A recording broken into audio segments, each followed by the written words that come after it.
আল্লাহ নবী যখন দিনের কথা বলতে লাগলেন, এ নওজওয়ানেরা, আল্লাহ নবীর ওপরে মক্কা জালিমরা কম জুলুম করেন গো।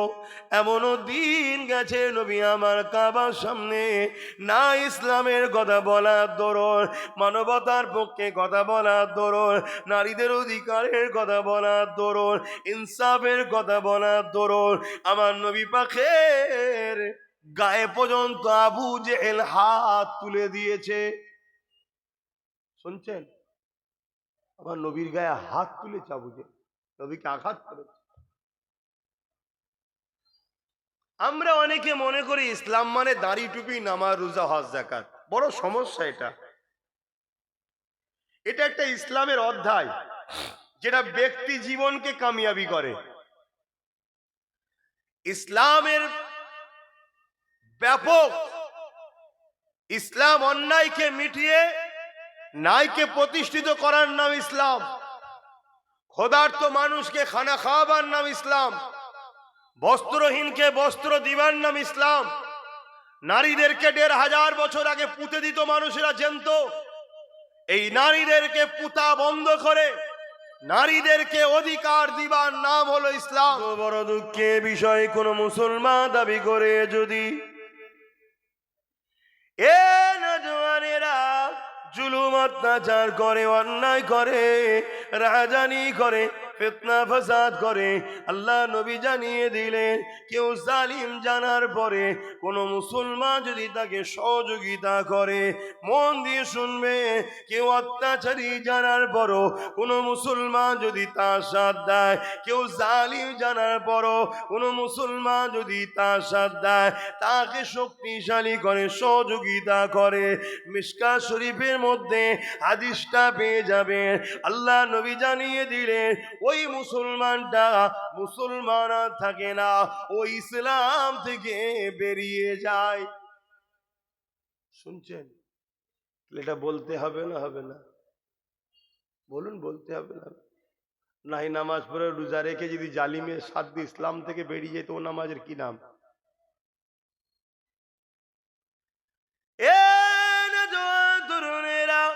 আল্লাহ নবী অনেক কষ্ট করেছে দিন ইসলামের জন্য। আল্লাহ নবী মক্কা জমিনে এসে যখন বলল লা ইলাহা ইল্লাল্লাহু আনা মুহাম্মাদুর রাসূলুল্লাহ, আল্লাহ ছাড়া কোনো ইলাহা নাই, আমি মুহাম্মদ আল্লাহর প্রেরিত রাসূল। তারপরে নবী আমার জানিয়ে দিয়েছে, এ দুনিয়ার মানুষেরা তোমরা নারী হত্যা বন্ধ করো, নারীদেরকে জেন্ত জেন্ত পুঁতে দিও না, নারীদেরকে বাজারে নিলামে তুলতে কোনো বন্ধ করো। তারা বলতে লাগলো মুহাম্মদ সাল্লাল্লাহু আলাইহি ওয়াসাল্লাম, নারীরা কোনো অশুভ, এদের কোনো বাঁচার অধিকার নাই। আল্লাহ নবী জানিয়ে দিলেন না না না, নারী হলো অশুভ নয়। যদি কারো সংসারে প্রথম কন্যা সন্তান হয়, এর মানে ওই নারীর বাবাকে আল্লাহ জান্নাতে সংবাদ দিল। তরুণেরা, আল্লাহ নবী আরো জানিয়ে দিলে কারো ঘরে যদি পর পর একটা, দুটো, তিনটে কন্যা সন্তান হয়, ওই 3 কন্যার বাবা যদি ওই কন্যাগুলোকে নিয়ে বেজার না হয়ে আল্লাহ দেয়া নিয়ামত মনে করে লালন পালন করে বড় করে দিয়ে নিকাহ বিবাহ দিয়ে দেয়, আমি রাসূলুল্লাহ জানিয়ে দিলাম ওই 3 কন্যার বাবা আর আমি রাসূলুল্লাহ। আল্লাহ নবী দুটো আঙুল তুলে দেখাচ্ছে, যেমন পাশাপাশি রয়েছে ওই 3 কন্যার বাবা আর আমি রাসূলুল্লাহ আল্লাহ পাকের জান্নাতে পাশাপাশি থাকিব। গঙ্গার মানুষ বড় সহজে দিন ইসলামকে পেয়েছেন। জন্ম নিয়ে আমরা মসজিদ দেখেছি, মাদ্রাসা দেখেছি, জন্ম নিয়েই আমরা আলেম ওলামাদের শুনছি, জন্ম নিয়েই আমরা কোরআন তেলাওয়াতের আওয়াজ পাচ্ছি, আমরা এমন করে আযানের আওয়াজ পাচ্ছি। কিন্তু মনে রাখবেন, এই কোরআন আপনার গ্রামে এই গেলাবাড়িতে এত সহজে আসেনি। এই কোরআনিয়া মাদ্রাসা তৈরি করেছেন, এত সহজে কোরআন আপনার গ্রামে আসেনি। এত সহজে নামাজ, এত সহজে আজান, এত সহজে মসজিদ, এত সহজে দিন ইসলাম আপনার এলাকাতে আসেনি। ইতিহাস গাওয়া দিয়ে দিচ্ছে, হাজারো নয় লাখো লাখো মায়েরা সন্তানারা হয়েছে, লাখো লাখো বোনেরা বিধবা হয়ে গেছে, লাখো লাখো সন্তানেরা এতিম হয়ে গেছে। এরপরে তোমার আমার এলাকায় আল্লাহর দিন ইসলাম পেয়েছি। এবারে বলুন, চোর মুক্ত সমাজ গড়ার নাম ইসলাম যখন বলবো, চোরেরা আমাকে বলবে যে ওয়াজ করছে? কথা বলছেন না? নেশা মুক্ত সমাজ গড়ার নাম ইসলাম যখন বলবো, যারা মদ ব্যবসায়ী নেশার যে মানুষকে ঢুকাচ্ছে, নেশাগ্রস্ত করছে, তারা আমাকে ভালো নজরে প্রচার করবে ভাই? যখন বলবো এতিমের হক, বিধবার হক, গরিবের হক, ইনসাফের নাম, ইনসানিয়াতের নাম, মানবতার নাম, ন্যায়ের নাম, অন্যায় খতম করার নাম ইসলাম। যারা অন্যায় করে, ন্যায় করে না, যারা মনুষ্যত্বকে যাদের নাই, তারা কি আমাকে ভালো নজরে দেখবে ভাই? এই তো সমস্যা। কিন্তু বড় দুঃখের বিষয়, কোন মুসলমান দাবি করে যদি এ নওজওয়ানেরা জুলুম অত্যাচার করে, অন্যায় করে, রাজানি করে, ফিতনা ফাসাদ করে, আল্লাহ নবী জানিয়ে দিলেন, কেউ জালিম জানার পরে কোন মুসলমান যদি তাকে সহযোগিতা করে, মন দিয়ে শুনবে, কেউ অত্যাচারী জানার পরও কোন মুসলমান যদি তার সাথ দেয়, কেউ জালিম জানার পরও কোন মুসলমান যদি তার সাথ দেয়, তাকে শক্তিশালী করে, সহযোগিতা করে, মিশকাত শরীফের মধ্যে হাদিসটা পেয়ে যাবেন। আল্লাহ নবী জানিয়ে দিলেন, ওই মুসলমানটা মুসলমান আর থাকে না, ও ইসলাম থেকে বেরিয়ে যায়। শুনছেন? এটা বলতে হবে না? হবে না? বলুন, বলতে হবে না? নাই নামাজ পড়ে রোজা রেখে যদি জালিমের সাথ দিয়ে ইসলাম থেকে বেরিয়ে যেত, ও নামাজের কি নাম?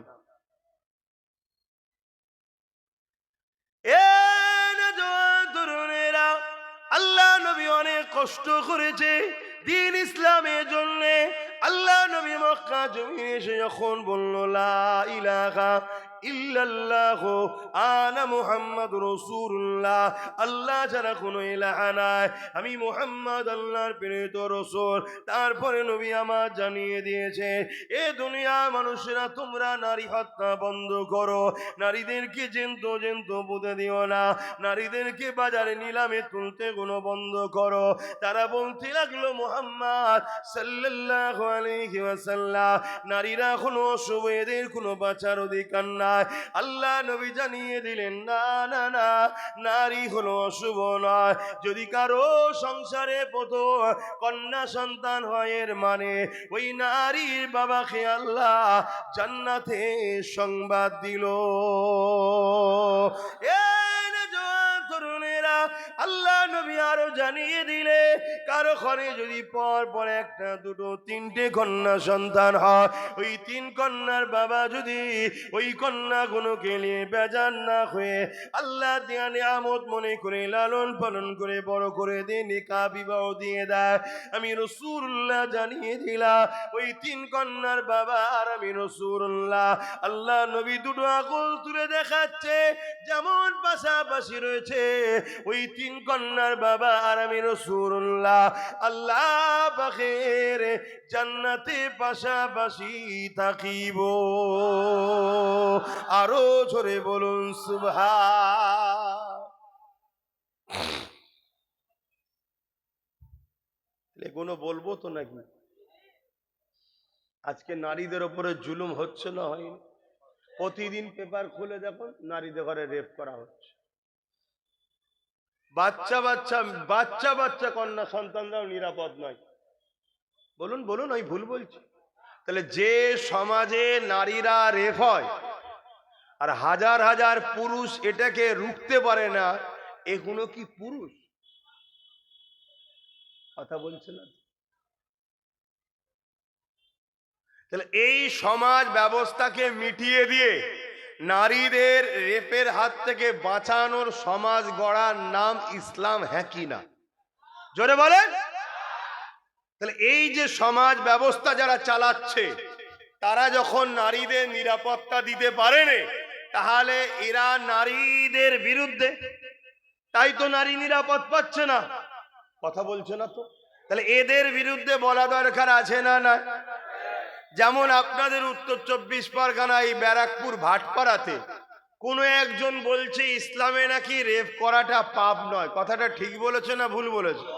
তাহলে নওজুবিল্লাহ বলুন। এখন বলুন, ওর বিরুদ্ধে বলা দরকার আছে না না? কেন বলবো? বলুন কেন বলবো? একটু কথা বলছি বলে খারাপ লাগছে? কেন? ও যেটা বলেছে ইসলামের নামে মিথ্যাচার, একটা অসত্য কথা বলেছে, এবং যে বলেছে তার দলের অনেক নেতা মন্ত্রীর নামে রেফের মামলা আছে। শুনছেন? তারা যেসব জায়গায় শাসন চালাচ্ছে সেসব জায়গায় কন্টিনিউ নারীরা রেপ হচ্ছে, তারা রুখতে জোরে বলে পারে না, এবং ইসলামের নামে তারা মিথ্যাচার করছে। তাহলে ইসলামের একজন প্রচারক হিসাবে আমার কি দায়িত্ব নয় খুলে আম মাইকে মুখ দিয়ে সবাইকে ঘোষণা দেওয়া যে এ মানুষ নয়, এ মানবরূপী একটা পশু? কেন এ মিথ্যা কথা বলছে, এ সত্য কথা বলেনি, এ সমাজে ফিতনা লাগাচ্ছে, এই ইসলামকে অপমান করছে, এই ইসলামকে খাটো করছে, এই ইসলামের দুশ্মন, এই ইসলামকে বদনাম করে ইসলামকে মিটাবার চেষ্টা করছে, এটা সমাজে বলা নাই হবে না অন্যায় হবে? তাহলে এই জন্যই তো প্রচার করি। বাপেরা, নজওয়ানেরা, তরুণেরা, ইসলামে কি আইন রয়েছে, রেপ করলে কি শাস্তি রয়েছে আল্লাহ নবী জানিয়ে দিলেন। যে মায়ের যাতে সম্মান করতে পারে না, ও সুরাতে সকলে মানুষ হতে পারে, কিন্তু ওর মনুষ্যত্ব শেষ হয়ে গেছে, ওর এই জমিনের উপরে বেঁচে থাকার কোনো অধিকার নাই। ওকে গলা পর্যন্ত পুঁতে দাও, পাথর মেরে নিক্ষেপ করে করে ওকে মেনে দাও, ওকে খতম করে দাও, শেষ করে দাও। এ যুবকেরা, তরুণেরা, ইসলাম তাহলে নারীদেরকে কত মর্যাদা দিয়েছে, নারীদের জন্য ইসলাম কি কড়া আইন করেছে। যদি কেউ নারীকে রেপ করে, জুলুম করে, তাকে গলা পর্যন্ত পুঁতে দিয়ে তাকে পাথর মারতে মারতে মেরে ফেলো। এ যুবকেরা, তরুণেরা, বাপেরা, আজ সমাজে যদি কোনো ছেলে নারীকে রেপ করে, হত্যা করে, জুলুম করে, যদি সেই ছেলেটাকে হত্যা করে দেওয়া হয়, সেই ছেলেটাকে যদি মেরে দেওয়া হয়, প্রকাশ্যভাবে তার শাস্তি দেওয়া হয়, তাহলে বলুন তো দেখি এই সমাজে আর কোন নারীকে রেপ করার কেউ কি সাহস পাবে? এই যে অস্টা করছে, এটা ইসলামের পক্ষে করছে না বিরুদ্ধে? আমি সব জিজ্ঞেস করছি কেন, বুঝতে পারছি? অসুবিধা হচ্ছে? একটু কথা বলতে হবে, একা একা ভাল লাগছে না।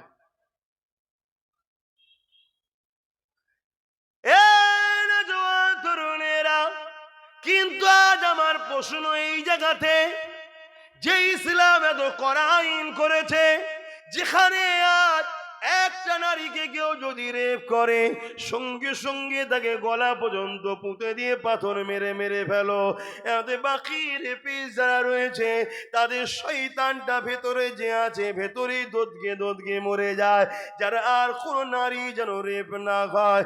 এটা বাস্তবে প্রমাণ আমার রাসূলুল্লাহ দেখিয়েছে 1450 বছর আগে। এই যুবকেরা, তরুণেরা, আল্লাহ নবী মক্কার মদিনার প্রেসিডেন্ট হলো, এই আইনটা তৈরি করতে গেলে রাজ ক্ষমতার দরকার আছে না নাই? মুখে তো শুধু বলে দিলে হয় না।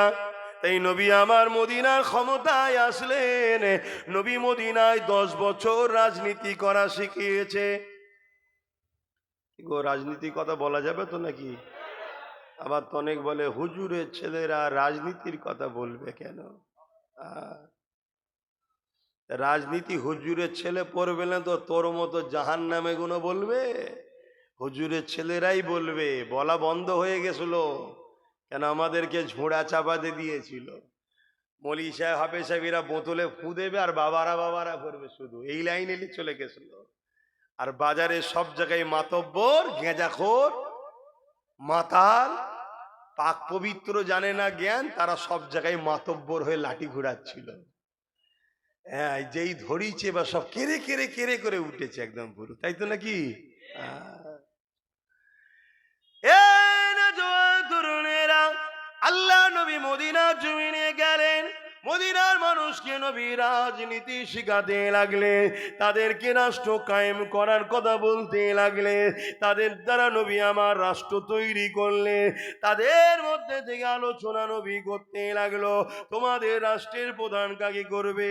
তারা বলতে লাগলো এক কথায়, আপনি ছাড়া অন্য কেউ হবে না।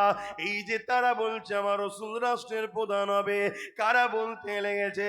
যাদের মধ্যে থেকে 70% ওপরে ইহুদি ছিল, আগুন পূজারী, মূর্তি পূজারী ছিল, খ্রিস্টান ছিল, বিভিন্ন ধর্মের লোক ছিল, তারা সবাই এক কথাতে মুহাম্মদ রাসূলুল্লাহকে মেনে নিল।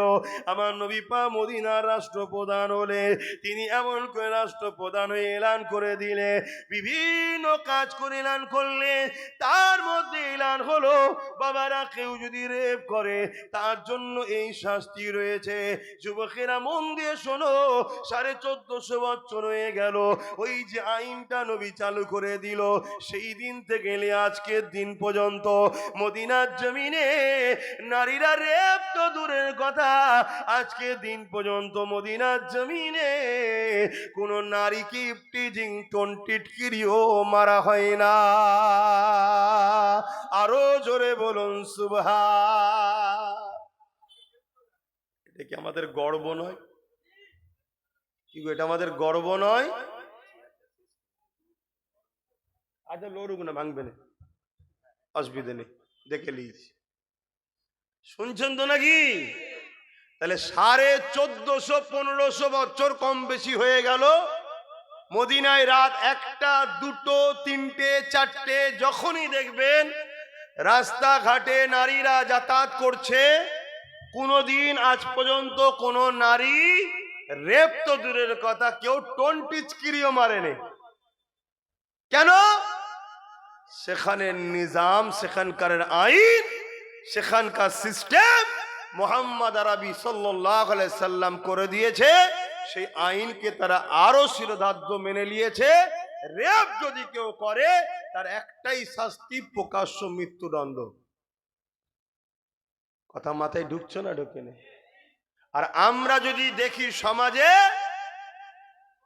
যারা রেপ করছে তাদের বিরুদ্ধে সরকার উকিল লাগাচ্ছে, তাহলে সে রাজ্যে সে দেশে রেপ হবে না? হবে না?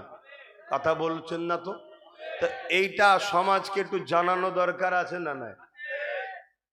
যে রেপিস্টদের সাপোর্ট করে, যে রেপিস্টদের সাপোর্ট করে, সে কি ভালো মানুষ? সে কি নারী জাতকে সম্মান করলো না অপমান করলো? এবার যখনই বলবো তখন বলবে এ হজ করার কি দরকার? কেন? যখন ওই শয়তানের কথা বললাম তখন তো বললেন বলতে হবে। তাহলে এটাও তো আপনাদের জানা দরকার যে আমাদের কলকাতাতে একজন লেডি ডাক্তার, তিলোত্তমা, নাম শুনেছেন তো? রেপ হয়েছে না হয়নি? তার আসামিরা প্রকৃত শাস্তি পাক। একটা মানুষ হিসাবে মনুষ্যত্ব থাকলে সবার বলা দরকার আছে না? না? ওজন তার আসামিদেরকে বাঁচাবার জন্য আমাদের রাজ্য সরকার কোটি কোটি টাকা লাগিয়েছে উকিলের পিছনে, যাতে আসামিগুলো বাঁচে। এ খবরটা আপনাদের কাছে আছে? এক কথা বুঝে আসছে না? নাই? তাহলে ট্যাক্স দিচ্ছি আমরা, ট্যাক্স দিচ্ছি কারা? আমরা। আর এমন এক অপদার্থ বসেছে, সে রেপিস্টদের ঘরে শাস্তি না দিয়ে আমাদের ট্যাক্সের টাকা খরচ করছে উকিলের পিছনে। কেন? যাতে রেপিস্টদের ঘরে বাঁচানো যায়। তাহলে এই কাজে যে মুসলমান সহযোগিতা করবে, কিয়ামতের দিন সে বিপদে পড়বে না? পড়বে না? এটা আমার আব্বাকে, আমার মাকে, আমার ভাইকে, আমার বোনকে সজাগ করা দরকার আছে না? না? তা যে আমার নাই তুই লিবি না আলাদা কথা, কিন্তু আমার গুণকে তো আমার সজাগ করতে হবে। কথা কিছু ঢুকছে মাথায়? এইটার জন্যই আব্বাস সিদ্দিকীর ওপর রাগ, এই জন্য, অন্য কিছু না। বাপেরা গিয়ে চলেন, আসেন আমার নবী পাক সাল্লাল্লাহু আলাইহি ওয়াসাল্লাম। এ যুবকেরা, তোমাকে আমাকে শিরক থেকে মুক্ত থাকার কথা বলেছে, তোমাকে আমাকে শিরকের বিষয়ে নবী আমার সজাগ করেছে। বাবারা, শিরক হলো সব থেকে গুনাহ আযীম, সব থেকে বড় গুনাহ শিরক। ওই শিরক থেকে তুমি দূরে রাখো। তুমি তোমার স্রষ্টার সঙ্গে কাউকে শরীক করো না বাবা। তুমি তোমার স্রষ্টার নাম ছাড়া অন্য কারো নামে কোনো জিনিস যদি উৎসর্গ করো, ওইটাকে তুমি খেও না বাবা। ওটাকে খেলে তোমার ঈমান চলে যাবে। এ নওজওয়ানেরা, তরুণেরা, এ নবী পাকের প্রেমিকেরা, আমাদেরকে বিভিন্ন দিক দিয়ে বেঈমান বানাতে চাইছে, আমাদেরকে বিভিন্ন দিক দিয়ে আল্লাহ ও রাসূলের থেকে সরাবার চেষ্টা চলছে। কেন চলছে? এই পৃথিবীতে যুগে যুগে ক্ষমতাশালীরা মানুষের খোদা হবার স্বপ্ন দেখেছে, কিন্তু যুগে যুগে যুগে ওই ক্ষমতাশালীদের নাম নিশানাকে আল্লাহ পাক মিটিয়েছে গুটি কত মুসলমানদের ওসিলায়। এ নওজওয়ানেরা, ফিরআউনকে আল্লাহ মিটিয়ে দিয়েছে সামান্য মুসলমান, গুটি কত মুসলমানের দ্বারা। এ যুবকেরা, নমরুদকে আল্লাহ মিটিয়েছে গুটি কত মুসলমানের দ্বারা। বদরের জমিনে আবু জেহেল, উতবা, সাইবার মতো বিশাল বাহিনীকে আল্লাহ পাক নেস্তেনাবুদ করে দিয়েছে গুটি কত মুসলমানের দ্বারা। মাত্র 313 জন ছিল, এদের হাতে কারো অস্ত্র ছিল না, অথচ আবু জেহেলের সংখ্যা 1000 ছিল, তাদের হাতে অস্ত্র ছিল, তারা উট ঘোড়ার পিঠে চেপে এসেছিল। আর এই গুটি কত মুসলমান 313 জন যিনারা ছিলেন, ইনাদের হাতে খাজুরের ডাল ছিল। ইতিহাস আপনারা সবাই জানেন। এ যুবকেরা, তরুণেরা, বাপেরা, ওই লড়াইয়ের ময়দানে কাতার ঠিক হতে লেগেছে। ওই কাতারের মধ্যে দুটো ছোট ছোট বাচ্চা দাঁড়িয়ে রয়েছে। আল্লাহ নবী ওই দুটো বাচ্চার কাছে আগিয়ে গেল, যাবার পরে দেখতে লেগেছে ওই বাচ্চা দুটো পায়ের গোড়াগুলোর ওপরে ডিঙি মেরে মাথাটাকে একটু তুলতে লেগেছে। কেন? রাসূলুল্লাহ বলেছে বাচ্চাদের, বুড়োদের আর নারীদের লড়াইয়ের ময়দানে যেতে নেই, এবং এদের ওপরে জুলুম, এদের ওপরে হামলাও করতে না।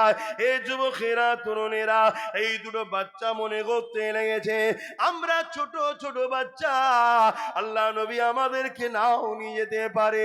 এই জন্য পায়ের বোড়াগুলোর উপরে ভর দিয়ে, পায়ের উংলিগুলোর উপরে ভর দিয়ে ডিঙি মেরে ঠেলে মাথাকে হাইট করতে চাইছে, যাতে রাসূলুল্লাহ মনে করে এ কোনো বড় আমাদেরকে চান্স দিয়ে দেয়। একবার ভেবে দেখো যুবকেরা, তুমি আমি কি করতে লেগেছি। আর সেদিনের মক্কা মদিনার ছোট ছোট বাচ্চাগুলো তারা কি করেছে, একবার তোমাকে আমাকে ভাবতে হবে। তুমি আমি লাঠি ধরেছি ইসলাম বিদ্বেষীদের জন্য, তুমি আমি মারপিট করছি ইসলাম বিদ্বেষীদের জন্য, তুমি আমি নিজের কওমের ঘর ভাঙছি ইসলাম বিদ্বেষীদের জন্য, তুমি আমি মুসলমানকে মিথ্যা কেস দিচ্ছি ইসলামের দুশমনের জন্য, তুমি আমি জনসমাজের মধ্যে মস্তানি করছি। সামান্য ভিক্ষা দেবে জালিম ইসলামের দুশমনেরা, তাদের জন্য আজকে করতে লেগেছি। মনে রেখে দিও, তোমার দ্বারা প্রথম আমাকে মিটানো হবে, তারপরে যখন আমি মিটে যাব তোমার পালা আসবে, সেও কিন্তু তোমাকে মিটিয়ে দেবে। শুনছেন তো? মীর জাফর নাম শুনেছেন তো? প্রথম তাকে দিয়ে সিরাজউদ্দৌলাকে মিটালো। কেন? সিরাজউদ্দৌলা পর্যন্ত পৌঁছানো সম্ভব হচ্ছিল না ব্রিটিশদের, তাই মীর জাফরকে দিয়ে সিরাজউদ্দৌলাকে প্রথম মিটিয়ে দিল। সিরাজউদ্দৌলা যখন শেষ, ক্ষমতায় চলে এলো ব্রিটিশ। মীর জাফরকে ডেকে বলছে, হারা, তুই যদি তোর জাত ভাইকে মারতে পারিস, তা আমাদেরকে কি আর ছেড়ে দিবি সুযোগ পেলে? কামানের সামনে দাঁড়িয়ে ওকে মেরে দিল। যেসব মুসলমানরা আজকের এই ব্রিটিশদের দালাল, এদের সাথ দিচ্ছ, এই জালিমদের সাথ দিচ্ছ, মনে রেখে দিও এদের দ্বারা তোমাদের ঘরে যে ইরা আমাদের পিছনে লড়াচ্ছে, আমাদের উপরে হামলা করাচ্ছে, আমাদেরকে গালিগালাজ দিয়াচ্ছে, যেদিন মিটে যাব আমরা সেদিন মনে রাখবে এরা তোমাদেরকেও আর প্রয়োজন। কথা মাথায় ঢুকছে? এখনো বোঝো। কেননা দুনিয়ার সবার লক্ষ্য ইসলামকে মিটাতে হবে, দুনিয়ার সবার লক্ষ্য আল্লাহ দিনকে মিটিয়ে দিতে হবে। তাই যুবকদেরকে একটু বুঝাই আমি, কেননা তোমার আমার দায়িত্ব রয়েছে কিয়ামতের দিনে আল্লাহ পাকের কাছে জবাবটা দিতে হবে। ওরে আমার বান্দারে, হাত দিয়েছিলাম আমি, এই হাতে তুই কি করেছিস বল। ওরে আমার বান্দারে, পা দিয়েছিলাম আমি, এই পায়ে তুই আমার জন্য কি করেছিস বল। ওরে আমার বান্দারে, জবানে কথা দিয়েছিলাম আমি, এই জবানে আমার জন্য কি করেছি বল। আজ মুসলমানের ঘরে ছেলেরা এই হাত দিয়ে মসজিদ তৈরি করা তো দূরের কথা, এই হাত দিয়ে মাদ্রাসাকে বাঁচানো তো দূরের কথা, যারা মসজিদ মাদ্রাসাকে মিটিয়ে দিচ্ছে মুসলমানের ঘরে ছেলেরা তাদের ঝান্ডা ধরে ঘুরে বেড়াচ্ছে, তাদেরকে শক্তিশালী করার জন্য তাদের হয়ে মারপিট করতে লেগেছে। মনে রেখে দিও কিয়ামতের দিন আল্লাহ পাক কিন্তু তোমাকে এই হিসাবটা নেবে, ছাড়বে না।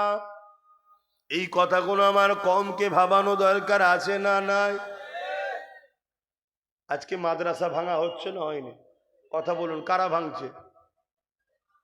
কথা বলছে না, কারা ভাঙছে বলবেন? এই তো বললেন ভাঙা হচ্ছে, কারা ভাঙছে?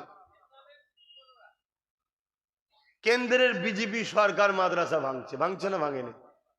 কথা বলছো না তো। আর আমাদের রাজ্য সরকার মাদ্রাসা মাথাচ্ছ তো, কথা বলছে না। না ইনার বিষয়ে বলা যাবে না, ইনি ভাঙে ভাঙুক নাকি? কেন ইনি আমাদেরকে তো কিছু ভিক্ষা দেয়, অতএব মাদ্রাসা ভাঙে ভাঙুক যাকে। ও আমাদেরকে দেয়নি, ও কেন ভাঙবে? ও যদি ভিক্ষা দেয় ভাঙে ভাঙবে, অসুবিধে নেই, এরকম ব্যাপার নাকি?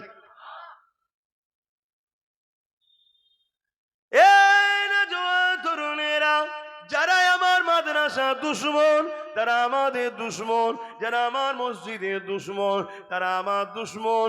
এই আকীদা আমাদেরকে তৈরি করতে হবে। দুনিয়াদারি চলতে গিয়ে একে অপরকে সাথ দিচ্ছি দেবে আলাদা বিষয়, ততক্ষণ পর্যন্ত বন্ধুত্ব থাকবে, ততক্ষণ পর্যন্ত সম্পর্ক থাকবে, যতক্ষণ পর্যন্ত তুমি আমার দিনের বিরোধী না করবে। তুমি মানবে না মানবে এটা তোমার ব্যাপার, তুমি বুঝে নেবে, কিন্তু তুমি আমার দিনের বিরোধী করছো কেন? তুমি যদি নাও মানো, মানুষ হিসেবে তোমার সঙ্গে আমি মিশবো, কিন্তু আমার দিনের বিরোধী যদি করো তাহলে তোমার সঙ্গে আমার মিশা সম্ভব না। কেননা রাসূলুল্লাহ জানিয়ে দিয়েছে, অন্যায় দেখলে হাত দিয়ে রোখো, হাতে যদি রুখতে না পারো মুখ দিয়ে প্রতিবাদ করো, মুখ দিয়ে যদি প্রতিবাদ করতে না পারো অন্তর থেকে ঘৃণা করে লাও। এ যুবকেরা, তরুণেরা, বাপেরা, তাহলে আজকে কেউ মাদ্রাসা ভাঙবে, কেউ মসজিদ ভাঙবে, কেউ মাদ্রাসা শিক্ষা বন্ধ করে দিয়ে ইসলামের শিক্ষা কেন্দ্র, ইসলামের ভান্ডার যেখানে, সেই কেন্দ্রগুলোকে যারা মিটাতে চাইবে এদেরকে হাত দিয়ে রুখা দরকার আছে না না? আল্লাহ নবী বললেন হাত দিয়ে রুখতে, যদি হাত দিয়ে রুখতে না পারো মুখ দিয়ে প্রতিবাদের দরকার আছে না না? যদি মুখেও প্রতিবাদ করতে না পারো আল্লাহ নবী বললেন অন্তর থেকে ঘৃণা করে দূরে সরে যা। যদি ঘৃণা করে দূরে সরে যাবার কথা নবী আমার যখন বললেন, আল্লাহ নবী বললেন এই ঈমানটা হলো বড় দুর্বল। কোন ঈমানটা দুর্বল? অন্তর থেকে ঘৃণা করে সরে যাওয়া, কিন্তু ঈমান আছে, কিন্তু দুর্বল ঈমান। তাহলে এ ক্যাটাগরির ঈমান কি? মসজিদ মাদ্রাসা কেউ ভাঙছে, হাত দিয়ে রোখো। শুনছেন? যদি হাতে রুখতে না পারো মুখ দিয়ে প্রতিবাদ করো, যদি মুখ দিয়ে প্রতিবাদ করতে না পারো অন্তর থেকে ঘৃণা করো। যদি ঘৃণা করো তারও ঈমান আছে, কিন্তু হাত দিয়ে যে রুখছে তার মতো নয়, মুখ দিয়ে যে প্রতিবাদ করছে তার মতো নয়, কিন্তু ঈমান আছে। কিন্তু কেউ যদি হাত দিয়ে প্রতিবাদ না করে, মুখ দিয়ে প্রতিবাদ না করে, অন্তর থেকে ঘৃণা না করে মসজিদ মাদ্রাসা দুশ্মনকে সাপোর্ট করে, তার কি ঈমান আছে? এই কথাটা আব্বাস সিদ্দিকীর বলাতে অনেকের কষ্ট হচ্ছে। কার? মুসলমানের। তাহলে এ মুসলমানটা মোমেন না মুনাফিক? এই যে হাতের তালুতে ঈমান রাখা, আগুন রাখার থেকে কষ্ট। এই না জওয়ান তরুণেরা, আল্লাহ নবী কত কষ্ট করেছে যে দিন ইসলামের জন্য। আর দুনিয়ার কারো স্বার্থের জন্য, তুমি ঘর বাড়ি টাকা পয়সা স্বার্থের জন্য আমার নবী দুশ্মনদের বিরুদ্ধে কথা বললে তোমার দিলে যদি ব্যথা হয়, কষ্ট হয়, মনে রেখে দিও তুমি মুনাফিক হয়ে গেছো। তোমাকে কলেমা রদ্দ গোপন করে নিয়ে নতুন করে ইসলামের মধ্যে আসতে হবে। নচেত এই অবস্থায় যদি মারা যাও, দুনিয়ার লোক হয়তো বুঝতে পারবে না, তোমার জানাজাতেও যাবে। মিনহা খালাকনাকুম ওয়া ফিহা নুঈদুকুম ওয়া মিনহা নুখরিজুকুম তারাতান উখরা বলে তোমাকে মাটিও দিয়ে চলে আসবে। কিন্তু মনে রেখে দিও তুমি বেঈমান হয়ে গেছো, তাই কবরে তোমার জাহান্নামের আগুন আল্লাহ জ্বালিয়ে দেবে। আখিরাতটা বড় ভয়ানক হয়ে যাবে। এই না জওয়ান তরুণেরা, এই মসজিদ মাদ্রাসার জন্য, এই দিন ইসলামের জন্য আজ প্যালেস্টাইনবাসীরা তারা নিজেদের পরিবার, নিজেদের ঘর সবকিছুকে উজাড় করে দিল, কিন্তু মসজিদ আকসাকে তারা ছাড়লো না। আজও তারা লড়াই করে যাচ্ছে। আল্লাহ পাক তাদের ঈমানে এত তাকত দিয়েছে, তারা মসজিদ আকসার অপমানকে কোনোভাবে মানতে পারছে না। এক পরিবারের 5 সন্তান ছিল, 5 জন ইন্তেকাল করেছে, স্বামীও ইন্তেকাল করেছে। স্ত্রীকে মিডিয়া প্রশ্ন করছে, যা আপনার স্বামী চলে গেছে, 5টা সন্তান ছিল চলে গেছে। সেই স্ত্রী বলতে লেগেছে আল্লাহ দিয়েছে, আল্লাহ পাক ডেকে নিয়েছে, ওটা আমার কাছে বড় বিষয় না। আমার কাছে বড় বিষয় হলো আল্লাহর ঘর কোনোভাবে মিটতে দেওয়া যাবে না। আরো জোরে বলুন সুবহান।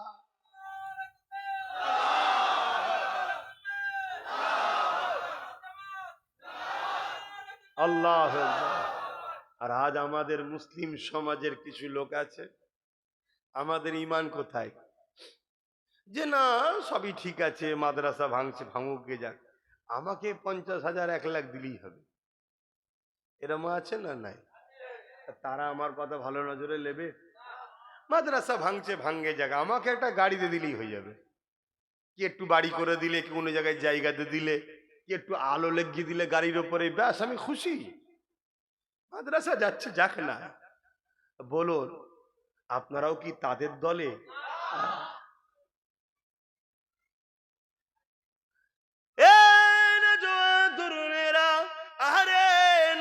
ভালোবাসার নাম ঈমান।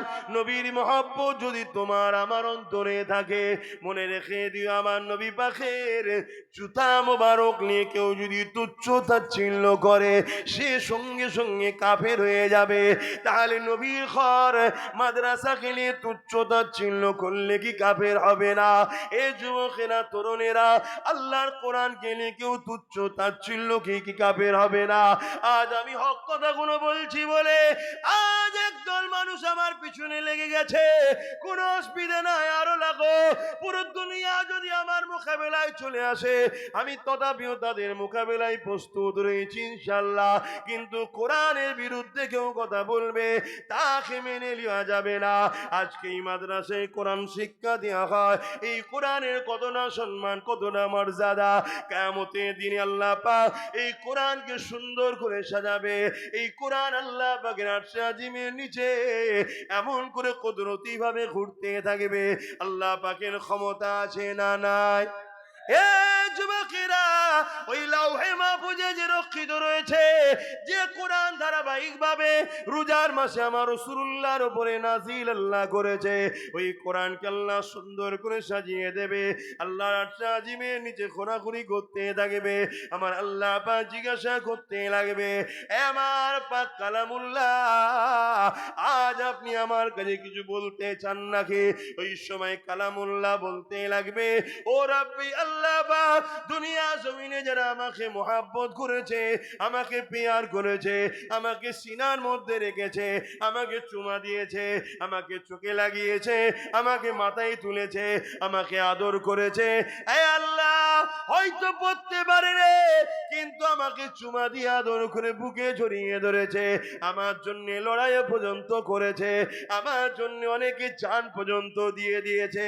এ রাব্বি আল্লাহ, আজ আমি কালামুল্লাহ আপনার কাছে বলতে চাই, কোরআনকে যারা মুহাব্বত করেছে আজকের এই কঠিন দিনে আপনি তাদেরকে নাজাত দিন।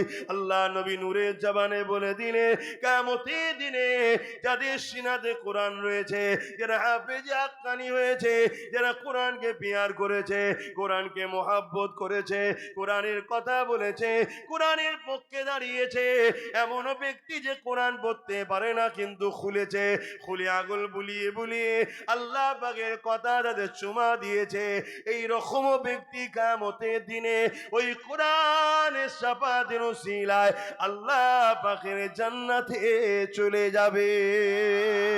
আরো জোরে বলুন সুবহান।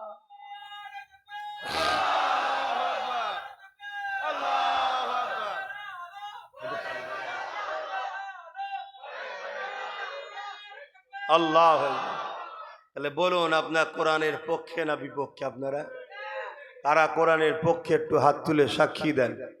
কোরআনের পক্ষে আপনারা? আলহামদুলিল্লাহ। তাহলে কোরআনের পক্ষে যখন আপনারা বলছেন, তাহলে কেউ যদি বলে কোরআন মিটে যাবে আমার উন্নয়ন মিটবে না, এ কথাটা সে ঠিক বলেছে না ভুল বলেছে? তার ক্ষমা চাওয়া দরকার আছে না নাই? যদি ক্ষমা না চায় তাহলে তার সাথ কি কোন কোরআনের পক্ষের লোক দিতে পারবে? আমার কথা আপনারা বুঝতে পারছেন? যদি ক্ষমা চেয়ে আলাদা কথা, ভুল হতে পারে, মানুষের বলতে গিয়ে ভুল হয়ে যেতে পারে, তার ক্ষমা চাওয়া দরকার আছে না নাই? যদি ক্ষমা না চায়, এরপরও কোন মুসলমান যারা কোরআনের পক্ষে দাবি করছে তারা কি তার সাথ দিতে পারবে? যদি সাথ দেয়, কোরআনের পক্ষে থাকা দাবিটা আর সত্য বলে মেনে নেওয়া যাবে না। এই কথাই কারা একমত? ও যদি ক্ষমা না চায়, ওর সাথ আমরা দেবো না। কে কে সাথ দিতে আমার সঙ্গে একমত? হাত তুলে দেখান, হাত লম্বা করে তোলেন।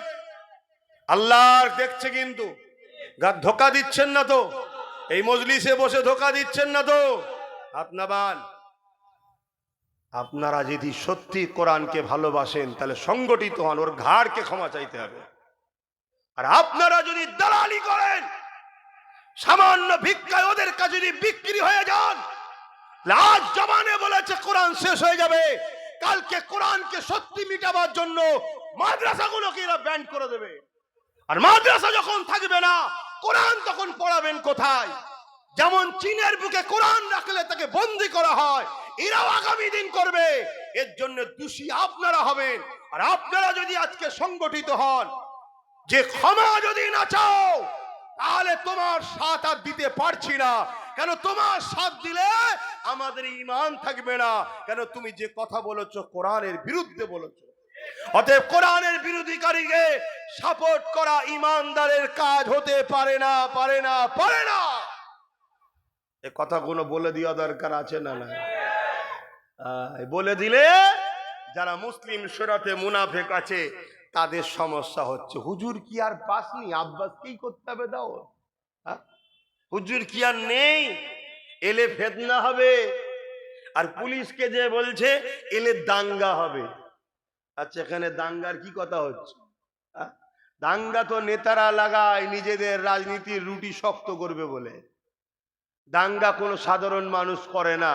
কেউ ফিতনা চাই না, সে মুসলিম হোক আর হিন্দু হোক, সবাই সুখে শান্তিতেই থাকতে চায়, মানুষে মানুষে মিলেমিশে থাকতে চায়। কিন্তু নেতারাই কলকাঠি লাগিয়ে দেয়। কেন? দাঙ্গা না হলে তাদের ঠিক রুটি শাঁকা হবে না, গরম না হলে হয় না। তাহলে বলুন, আব্বাস সিদ্দিকীর অজে অসুবিধে হচ্ছে?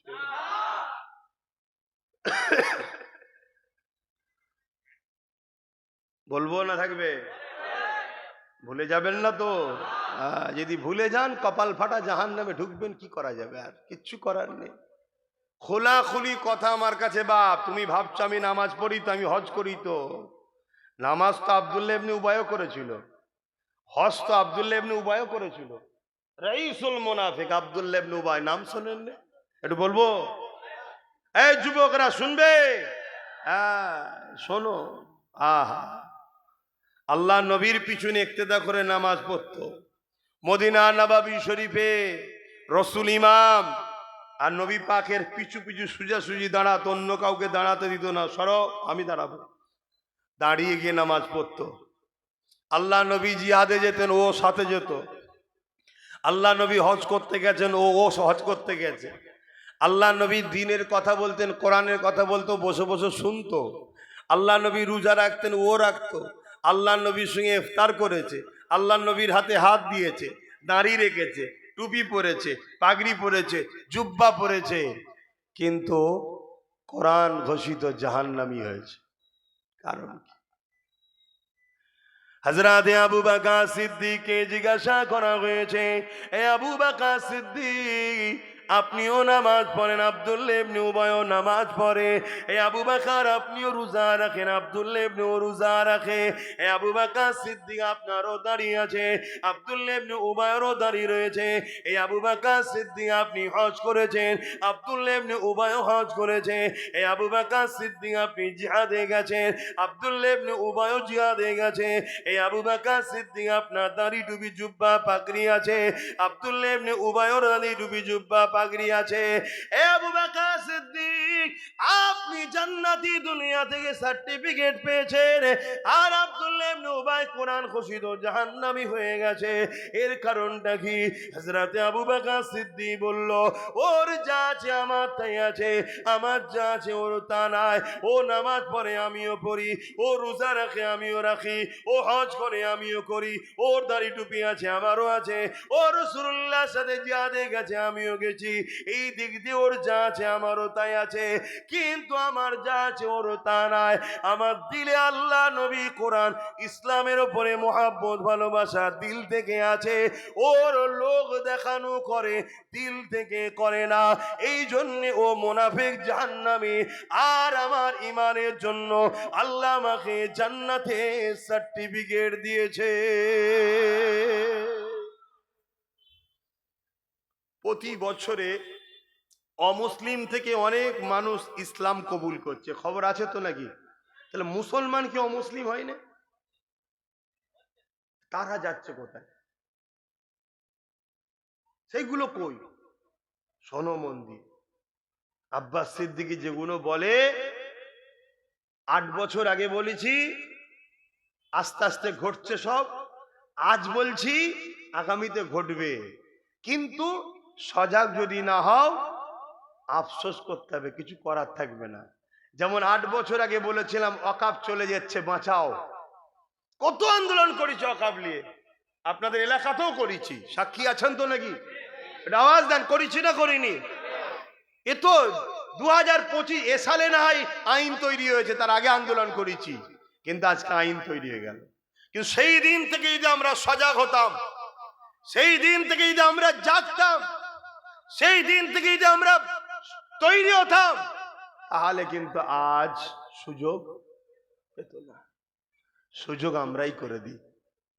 চোর যেমন চুরি করে পাপ, চোরকে চুরি করার কেউ সুযোগ করে দিলে ওটা কি পাপ নয়? কি গো, বলবেন তো নাকি? ওটা পাপ নয়?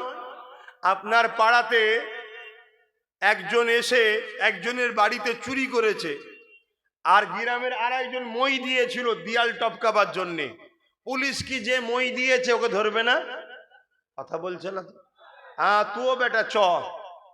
স্যার, আমি তো কিছু ভাগ পাইনি। ভাগ পাসনি তো কি হয়েছে, মই দিলি কেন? কি আব্বা, ঠিক বলছি তো নাকি? মই দিলি কেন? ঠিক তেমনই আজ ওয়াকফের কেউ আইন তৈরি করেছে, তার তো শাস্তি হবে হবে, কিন্তু মনে রাখবে, তাকে যদি আমরা সহযোগিতা করে থাকি, আমাদেরকে আল্লাহ ছেড়ে দেবে নাকি? একটা জমিন পড়ে আছে, লোকজন নোংরা আবর্জনা ফেলছে, দীর্ঘ বছর ধরে কেউ কিছু বলছে না। লাস্টে কারো না কারো নজর যাবে না যাবে না, হ্যাঁ কি ব্যাপার রে, জমিটা এইভাবে ইউজ হচ্ছে, ভালো জায়গা, চল দখল করে লে। আর যখন দখল করে লেছে তখন চিল্লালে আর হবে? আমার কথা বুঝছেন? এজন্য এখনো জাগাচ্ছি, এখনো সময় আছে। হাত কেটেছে ঠিকই, কিন্তু শরীর থেকে আলাদা হয়ে যায়নি, এখনো আছে। সেলাই টিলাই দিয়ে ব্যান্ডিজ ফ্যান্ডিজ করো, আশা রাখা যাচ্ছে জুড়ে যেতে পারে। হয়তো একটু দুর্বল হবে, কিন্তু জুড়ে যাওয়ার চান্স আছে না নাই? আবার আল্লাহ চাইলে এই হাতটাই এত শক্তিশালী হবে, আগের হাতটাও অত শক্তিশালী নাও হতে পারে। এরকমও ইতিহাস আছে না নাই? এই বদরের ময়দানে দুটো বাচ্চা ছেলের কথা বলছিলাম। ওই দুটো বাচ্চা যখন বদরের ময়দানে আবু জেহেলের উপরে হামলা করে দিল, আবু জেহেলের অস্ত্রের আঘাতে দেখা যায় এক বাচ্চার হাতটা কেটে গেল। এ যুবকেরা, তরুণেরা, বাপেরা, অনেক বড় কথা, পরবর্তী সময় যখন লড়াই থেমে গেল, আল্লাহ নবী হাতটাকে খুঁজে নিয়ে এসে ওইখানে লেগিয়ে আল্লাহ নবী হাতটা বলিয়ে দিয়েছিল। সঙ্গে সঙ্গে আমার আল্লাহ পাকের কুদরতি ক্ষমতায় নবী পাকের হাতের এত পাওয়ার আল্লাহ দিয়েছে, ওই হাতটা জুড়ে যায়। এই না তরুণেরা, ওই সাহাবী বলতে লেগেছে, বাকি জীবনটা আমি এই হাত দিয়ে এত উপকার পেয়েছি, আমার যে হাতটা কাটা ছিল না, ওই হাতের থেকেও আরো শক্তিশালী ক্ষমতা আল্লাহ নবীর স্পর্শ লাগা ওই কাটা হাত জুড়ে গেছে, যেটা ওই হাতে আরো বেশি ক্ষমতা পেয়েছি। তাহলে সেই নবীর দিনের জন্য, সেই নবীর ইসলামের জন্য আজ আমরা যদি লড়াই করি, সংগঠিত হয়, আল্লাহ পাকের সাহায্য অবশ্যই আসবে। এ নওজওয়ানেরা, তরুণেরা, বাপেরা, এ নবী পাকের প্রেমিকেরা, আরে নবী আমার কত কষ্ট করেছে।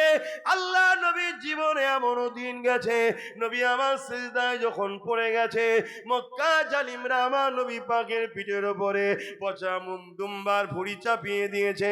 আল্লাহ নবী নিঃশ্বাস নিতে পারে না, নবী আমার কষ্ট করতে লেগেছে, দম বন্ধ হয়ে আসতে লেগেছে, নিঃশ্বাস নিতে বড় কষ্ট হচ্ছে। এই অবস্থায় নবী আমার সিজদায় পড়ে গেছে, সিজদায় পড়ে কাঁদে, সিজদায় পড়ে তাসবিহ পড়তে লেগেছে। এ যুবকেরা, তরুণীরা, বাপেরা, আজকে জালিমরা আমরা সিজদায় গেলে আমাদের পিঠে পচা খিল চাপিয়ে দিচ্ছে না। আজকে জালিমরা রাত পাওয়ারের জোরে আমাদের সিজদার জায়গাগুলোকে দখল করে নিচ্ছে, সিজদা দিওয়াটাকে বন্ধ করে দিবার প্ল্যান করছে। বুঝতে পারছেন তো? সেদিনও জুলুম হয়েছে, আজকেও জুলুম হচ্ছে, পদ্ধতিটা শুধু চেঞ্জ হয়েছে। সেদিনও জুলুম করেছে জালিম শাসকরা, আজকেও জুলুম করছে কারা? জালিম শাসকরা। কিন্তু সেদিনে ডাইরেক্ট ছিল, আর আজকে বড় দুঃখ, আমার কওমের গাদ্দাররা এই জালিমদের সাথ দিচ্ছে, তাই এরা এত সাহস পাচ্ছে। কেউ একজন বলেছিল মাদ্রাসায় জঙ্গি তৈরি হয়, আমার কওমের লোক তাদের পাশ থেকে সরে যাওয়ার জন্য তাদের ক্ষমতা চলে গেছে না যায়নি? জোরে বলুন। আমার কওম যতক্ষণ সাথ দেয়, এরা ততক্ষণ কামিয়াবি হয়। কিন্তু আজ এরা আমার কওমের সাথ নিয়ে আমারই দিনের উপরে হামলা করে, এরা বারবার আমার মসজিদ মাদ্রাসাকে টার্গেট করে। এটা আমাদেরকে ভুলে গেলে চলবে না। বড় দুঃখ, এই কথা কোন সমাজকে জানানো, সজাগ করা, প্রত্যেকটা মসজিদ থেকে, প্রত্যেকটা জলসা থেকে, প্রত্যেকটা খানকা দরবার থেকে সবার উচিত। সবাই যখন বলবে তবে তো সমাজ জাতি জাগবে। দুজন বলবে আর 50 জন স্টেজে জালিমদের সঙ্গে বসে মালপানি নেবে, তাহলে এ সমাজের মুসলমান দ্বিধাদ্বন্দ্বের মধ্যে পড়বে না? পড়বে না। কিন্তু সমাজকে জানা দরকার, যুগে যুগে এভাবে জালিমরা অর্থ দিয়ে একদল উলামাদেরকে খরিদ করেছে না করেনি? এ কথা বলেন। এই ভারতবর্ষে একটা রাজা ছিল, নাম তার আকবর। নামটা কি? আকবর। নামটা শুনে মনে হবে কলজে ঠান্ডা হয়ে যাবে। কিন্তু এত বড় শয়তান ছিল, আলেমদের ঘরে অর্থ দিয়ে কিনে দ্বীনে ইলাহি কোরআনের বিরুদ্ধে একটা কিতাব পর্যন্ত লিখেছিল। শুনছেন? তাহলে আকবরকে সাপোর্ট করা যাবে? কিন্তু আকবরের পক্ষে হাজার হাজার আলেম, ওলামা, মুফতি, স্কলার, বড় বড় বক্তা সব দাঁড়িয়ে গেল।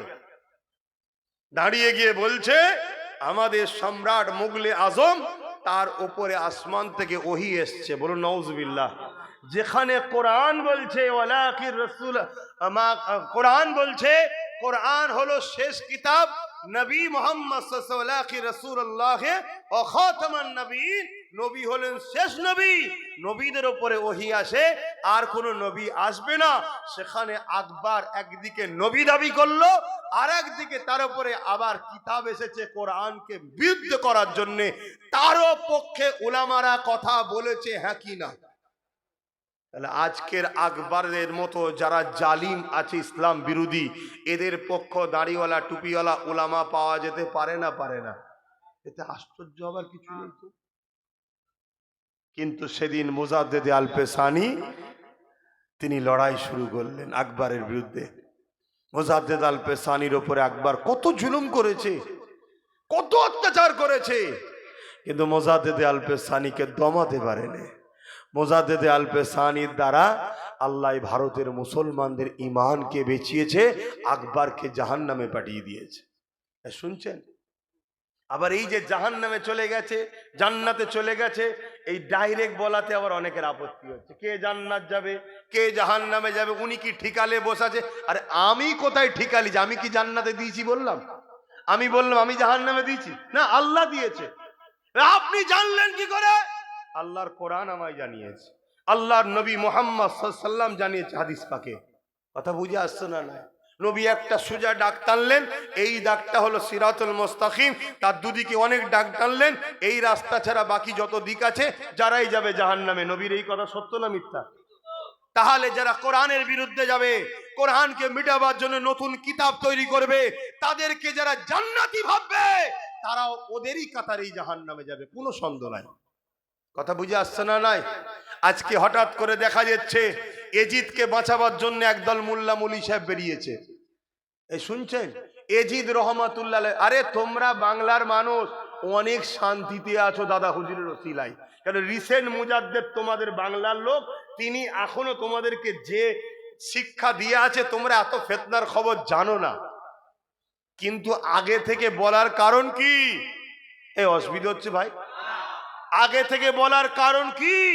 আগে থেকে বলার কারণ একটা, সেই একটা রোগ বেরিয়েছিল না, মুরগিদের হতো বার্ড ফ্লু নাকি, ও পারে হয়েছে, এই পারে ভালো মুরগিকে ইঞ্জেকশন দিচ্ছে। কেন না? ভাইরাস ঢুকে যায়। তা আগে থেকে আমি ঢুকিয়ে দিচ্ছি অ্যান্টিভাইরাস, যাতে ভাইরাস না টাচ করতে পারে। উদ্দেশ্য একটাই, আমার নবীর উম্মত যদি গুনাহ করেও মরে, বেঈমান না হয়ে মরে, আমার নবীর উম্মত যদি নামাজ কাজা করে ফেলে, তওবা করুক, কিন্তু বেঈমান না হয়ে মরে। আমার নবীর উম্মত যদি রোজাও কাজা করে ফেলে, তওবা করুক, বেঈমান না হয়ে মরে। আমার নবীর উম্মত হজ করতে পারে রে, আল্লাহর কাছে তওবা করুক, কিন্তু বেঈমান না হয়ে মরে।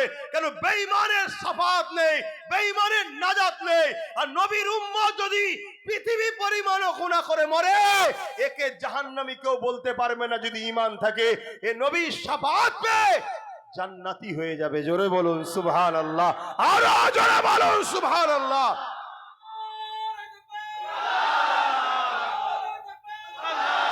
তাহলে এই যে ফিতনা থেকে, এই যে আপনাদেরকে ধ্বংস করার চক্রান্ত চলছে, এ থেকে বাঁচানোটা কি আমি ভুল করছি?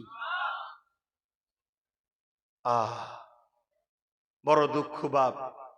এরপরও একদল মুসলিম ভাই কি নেশাতে আছে আল্লাহই জানে, কেন যে এরা যাচ্ছে না আল্লাহই জানে। কথা বুঝে আসছে?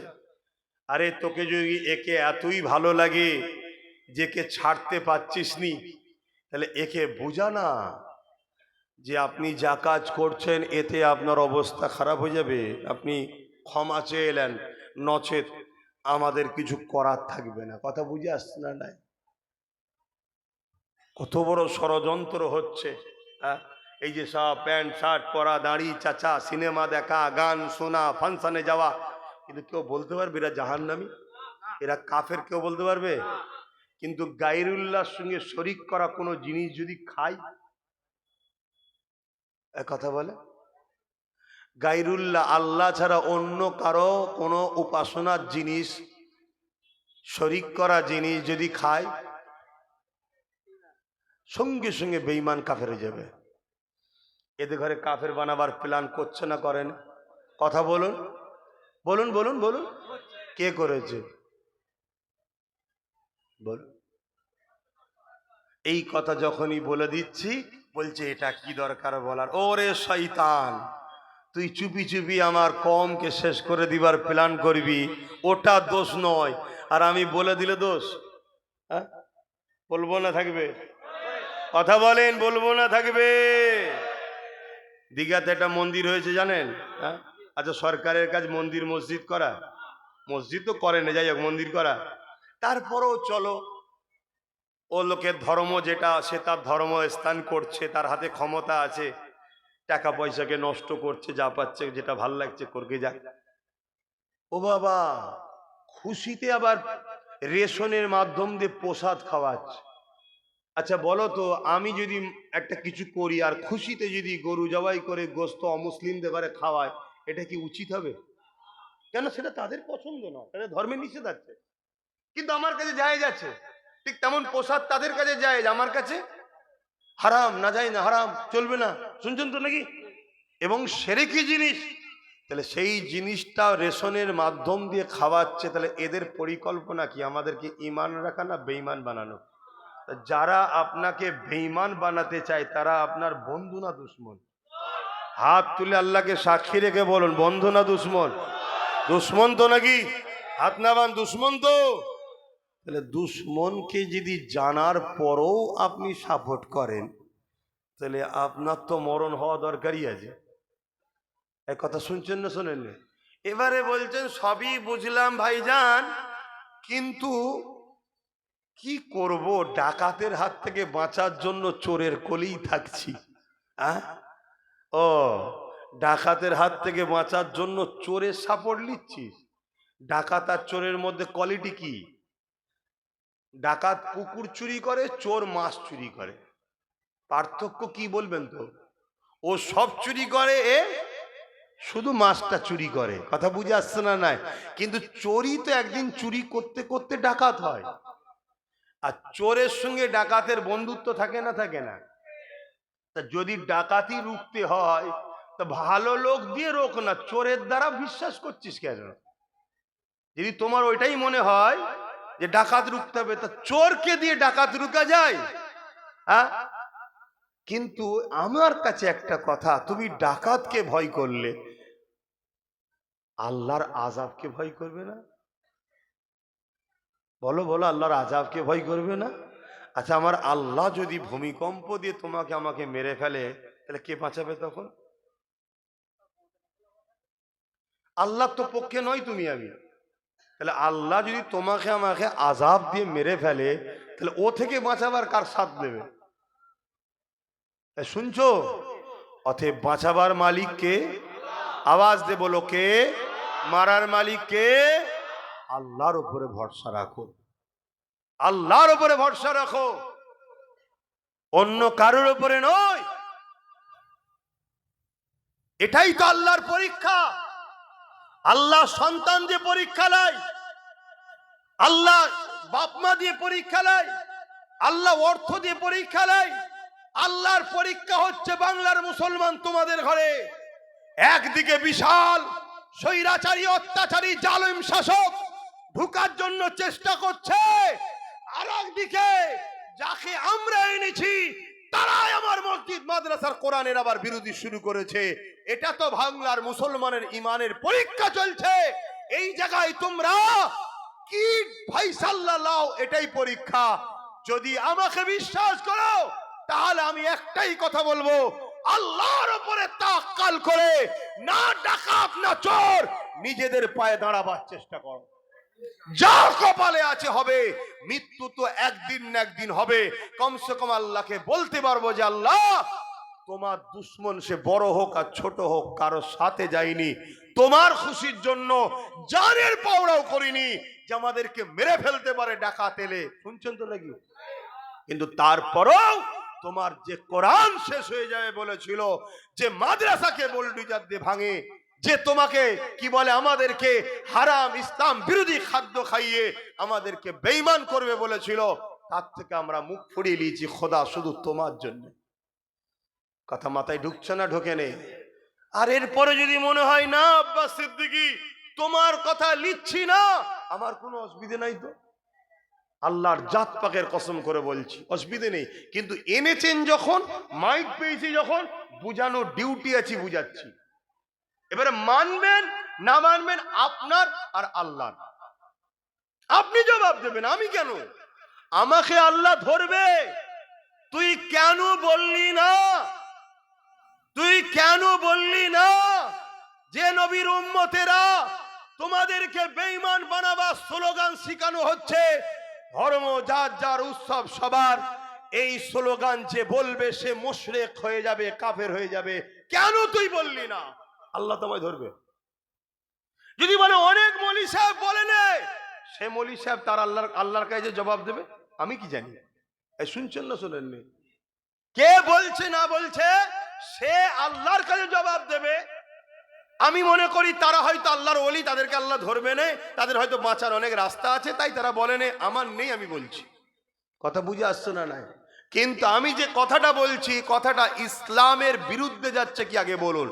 ধর্ম যার যার উৎসব সবার, এই কথাটা বলা যাবে? জোরে বলেন।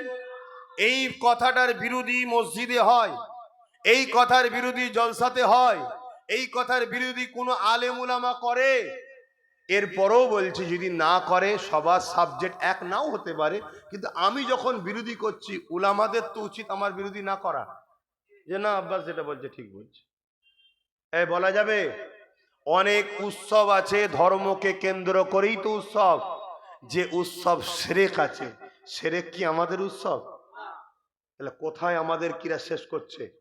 হ্যাঁ, তুই 1000 টাকায় 500 টাকায় মরা মুরগির বিরিয়ানিতে কাদের সাথে ঘুরছো তোমরা? এটা আমার বোঝানো দরকার আছে না নাই? যখন দেখছে দাদা হুজুরের সিলসিলার মুরিদ তো মনে হচ্ছে ফসকে গেল, সরকার এবার চেষ্টা করছে দাদা পীরের সিলসিলাটাকে মিটাবার।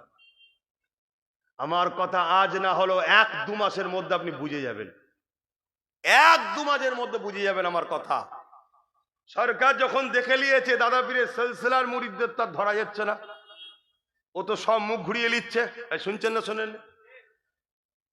তখন নতুন করে প্ল্যান করছে যে আরো তো অনেক সিলসিলা আছে, সেই সিলসিলাগুলোকে অর্থ দাও, সেই সিলসিলাগুলোকে প্রমোট করো, সেই সিলসিলাগুলোকে সহযোগিতা করো, তাদেরকে তোলো, দাদা পীরের সিলসিলাকে মিটিয়ে দাও।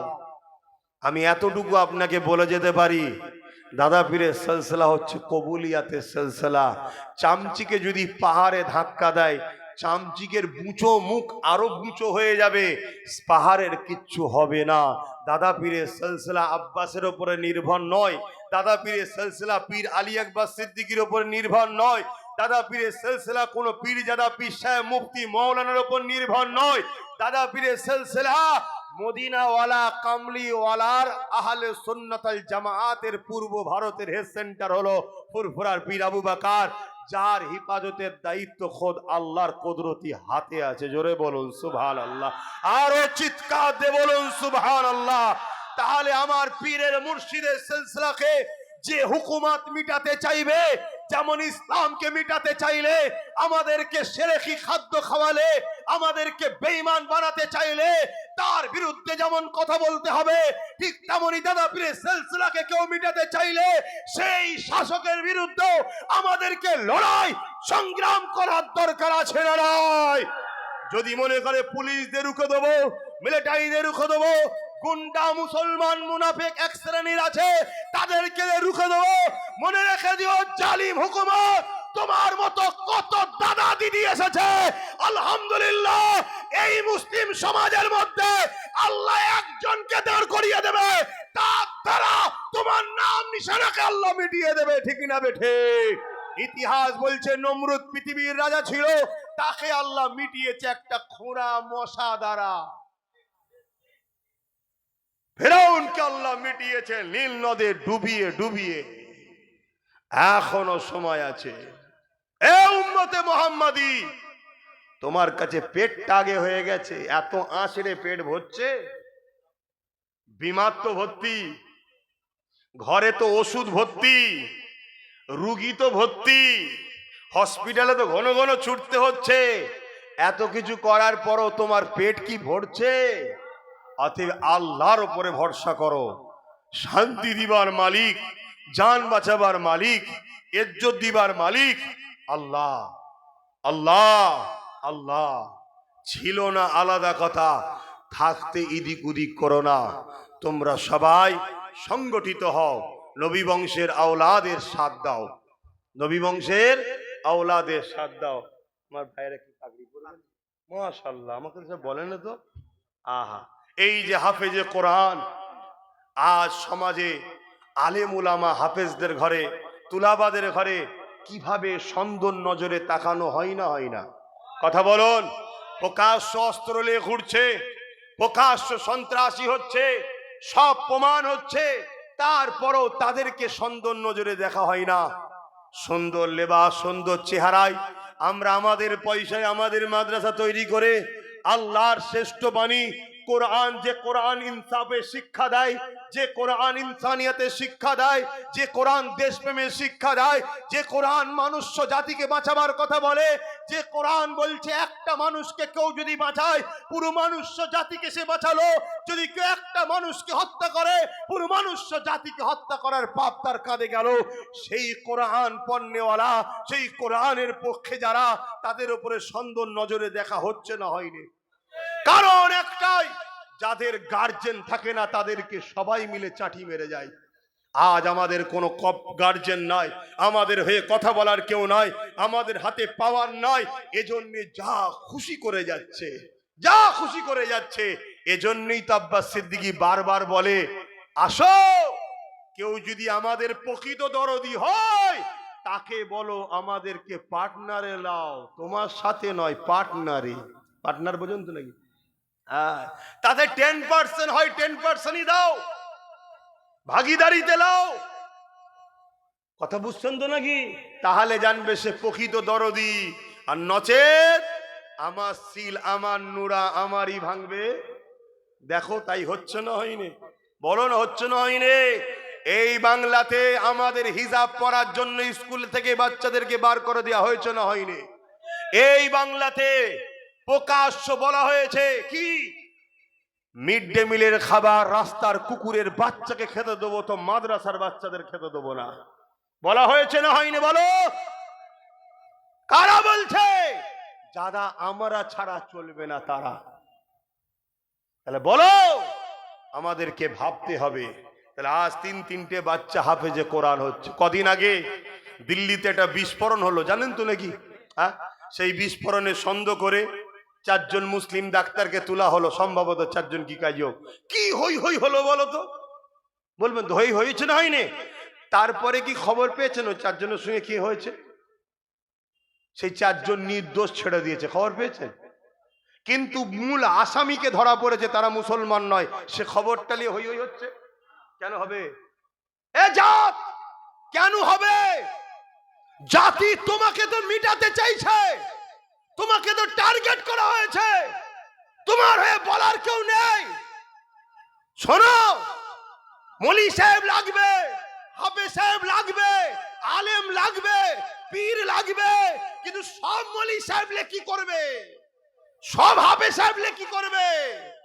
কিছু ডাক্তার, কিছু উকিল, কিছু জজ, কিছু আইএস, কিছু আইপিএস, কিছু নেতাও আমাদের দরকার আছে না? না, জোরে বলুন, আছে না? না, সেইটা আমাদের কই? এই যে এতগুলো লোক বসে আছো, বুকে হাত দিয়ে বলো তোমাদের জানা শোনা একটা নাম বলো যে তোমাদের কেউ আত্মীয়র মধ্যে জজ আছে কারো? উকে কি বলে, ডিএম, আইএস, আইপিএস, মন্ত্রী আছে, মন্ত্রী তোমাদের আত্মীয়র মধ্যে কেউ? তাহলে কি আছে বলো?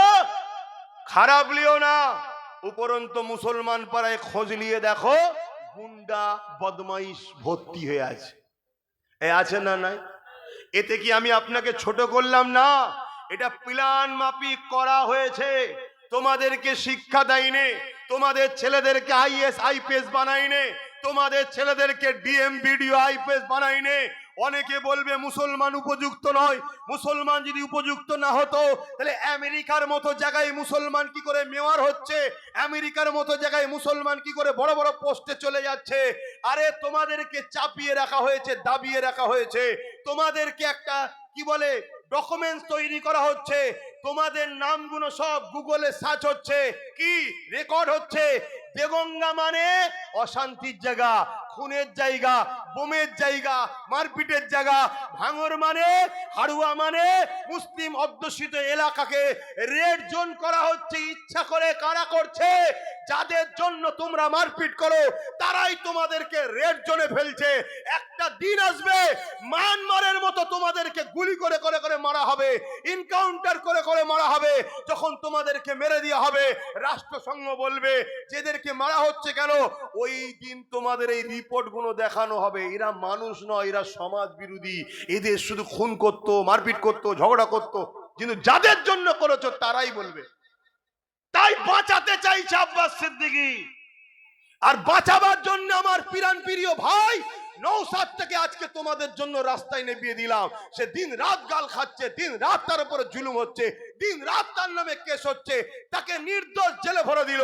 অথচ এই বিজেপির নেতা কি বললো, ইসলামে নাকি রেপ করা পাপ নয়, এর নামে এত কেস হলো, মমতাকে জেলে দিচ্ছে না। একে জেলে দেওয়া দরকার ছিল না? ছিল না? একে দিচ্ছে না। শুভেন্দু অধিকারী কত বড় বড় কথা বলছে, জিহাদি, রোহিঙ্গা, 1 কোটি বার করে দেবো, 2 কোটি পালাচ্ছে। এগুলো সত্য বলছে না মিথ্যা বলছে? এরপরও ওর নামে কোনো মামলা হচ্ছে, ওকে কে কেউ জেলে ভরছে না। এরা দুজন সেটিং করে আছে, এ ভয় দেখাচ্ছে তুমি আমি যাতে মমতার কোলে উঠে যাই। এই কথা বুঝে আসছে না? নয়? এই জায়গায় দাঁড়িয়ে থেকে আমার ভাইটাকে আমি দিয়ে দিলাম। সে তো আমার মতো জলসা করতে পারতো। কথা বলেন, পারতো না? পারতো না? সেও তো দরবারে গিয়ে বসতে পারতো, আপনারা গিয়ে তো মুসাফা করে নজরানা দিতেন। এমনি করিনি, অনেক কিছু বুঝেছি। এ জাতি তোমাকে বাঁচাতে চাইছি। এরপরও বলছি, শুনছেন তো, এরপরও তোমাকে বলছি, যদি আব্বাস সিদ্দিকীর উপরে সন্দেহ হয়, যারা তোমাদের মধ্যে সন্দেহ ঢুকাচ্ছে তাকে বলছি আসো, ডাকাতকে ধরার জন্য পাহারা দিতে হবে। ডাকাত সবচেয়ে বড় ক্ষতি তো আমাদের করছে, আমাদের মসজিদ ভাঙছে, আমাদের ঘরে মব লিঞ্চিং করে মারছে, আমাদের উলামাদের মারছে, আমাদের মসজিদ ভাঙছে, আমাদের মাদ্রাসা ভাঙছে। যদি পাহারা দিতে হবে, রুখতে হবে, আমিও বলছি রুখতে হবে, তা আসো একসাথে রুকি। এক কথা ভুল বুঝছেন নাকি? একসাথে রুকা দরকার আছে না নাই? এক কথা বলুন। একটা ঘরে কাউকে দায়িত্ব দিয়েছেন, 1 মিনিট, একটা ঘরে কাউকে দায়িত্ব দিয়েছেন, 15 বছর ধরে চালাচ্ছে, শুধু ডাকাত ঢুকছে বেরোচ্ছে, তাহলে পাহারাদারের উপর সন্দেহ হতে পারে না? পারে না? তাহলে পাহারাদারকে যদি অপশন দেওয়া হয়, চলে আসো, তোমার 100টা লোক থাকবে, আমার কমসে কম 20টা তোমার লোক থাকবে তোমার সাথে, এ অসুবিধা আছে? তাহলে তুমি কি সেটিং করছো আমি জেনে যাব। তখন বলছে না না না না না, লিয়া যাবে না। ও, আমাদের সবটা ভাল লাগে, আর আমাদের ছেলেরা যখন তোমার সাথে পাশে চেয়ার লাগাবে তখন নাক ছিটকাচ্ছ না। এগুলো বোঝো, যদি না বোঝো আগামী দিন যে ভয়ানক দিন আসছে তোমাদের জন্য, তখন বুঝতে পারবে হাড়ে হাড়ে। এই যে এসআইআর ছোট্ট একটা কথা বলে যাচ্ছি, ফর্ম জমা দিয়েছেন? কি গো, জমা দিয়ে দিয়েছেন তো? আমিও জমা দিয়ে দিয়েছি, বিসমিল্লাহ বলে দিয়ে দিয়েছি, যা কপাল আছে হবে যা। আমি তো জানিও নি কচুপুরা কি হচ্ছে ভেতরে, আমার জানা আছে? আর না জমা দিলে যদি ফেসে যায়, ধরেন যে জমা দিল না, তার নাম বাদ পড়ে গেল, হতে পারে তো নাকি? তা জমা দিতে হবে তো, আর দিয়েও যদি ফেসে যায় তাও জানি না। চলো আল্লাহ ভরসা, দিয়ে দিয়েছি। কথা বুঝে আসছে? তবে এতটুকু জানি, থাকলে একসাথে থাকবো, যেতে হয় একসাথে যাব। রাজি আছেন তো নাকি? ঠিক বলছেন তো? আমি আপনাদের সাথে আছি, আপনারা আমার সাথে আছেন তো নাকি? থাকতে হয় একসাথে থাকবো, যেতে হয় একসাথে যাব। তবে যেতে যখন হবে ছেড়ে কাউকে যাব না, এটা মনে থাকবে তো? ছেড়ে কাউকে যাব না, অত সহজ না। অনেক রক্তের বিনিময়ে দেশ স্বাধীন করেছি আমরা। তুমি কোন লাট সাহেবের বাটা এসে গেছে, এটা মনে রাখবেন। তবে একটা কথা বলে যাচ্ছি, আচ্ছা, এই এসআইআর বাংলাদেশ থেকে মুসলমান ভারত পশ্চিম বাংলায় ঢুকেছে ঘুষপেটিয়া, তাদেরকে তাড়ানো হবে, এই কথাটা বাংলায় সর্বপ্রথম কে আওয়াজ তুলেছিল? জোরে বলেন। আরে শুভেন্দু তো জুম্মায় জুম্মায় এক সপ্তাহ চিল্লাচ্ছে, আগে তো বসে ইফতার খেতে। আবার আগে ইফতার খেতে দেখেন না, মাথায় রুমাল বেঁধে যেন মনে হচ্ছে টাটকা মুলি সাহেব এসে বসে ইফতার খেচ্ছে। এখন আর ভাল লাগে না ইফতার। কথা বুঝছেন তো নাকি? তো ও তো এক সপ্তাহ চিল্লাচ্ছে। 2003-4-এ খেয়াল করে দেখুন, স্পিকারের মুখে কাগজ ছুড়ে দিয়েছিল যে বাংলায় ঘুষপেটিয়া মুসলমান ঢুকেছে, বার করতে হবে। যদি এসআইআরে কোনো মুসলমানের নাম বাদ যায়, মনে রেখে দিও এর জন্য মোদিও দোষী, দিদিও দোষী। ও অফিসার নিয়োগ করেছে, এই কি বলে বার করতে চাইছে, ইনি অর্থ ও অফিসার দিয়েছে। কথা মাথায় ঢুকছে? এটা মাথায় রেখো। তো যাক, সময়ের দিকে খেয়াল করছি, আমাকে আবার নামাজ হবে, ভাইয়েরা পাগড়ি পড়বে। আমি যে কথাগুলো বললাম কারো কষ্ট হলো?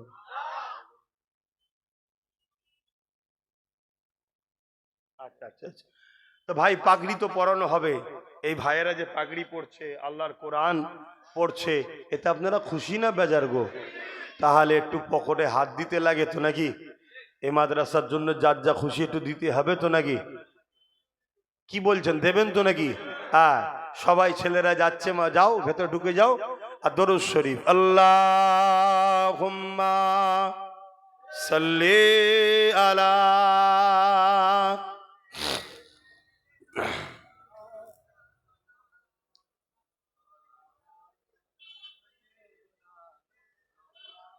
ভাই আপনাদের মধ্যে কি এই প্রশ্নটা জাগছে যে ভাইজান সবই ঠিক আছে, আপনি ধর্মসভায় এসে সব কথা বলছেন কেন?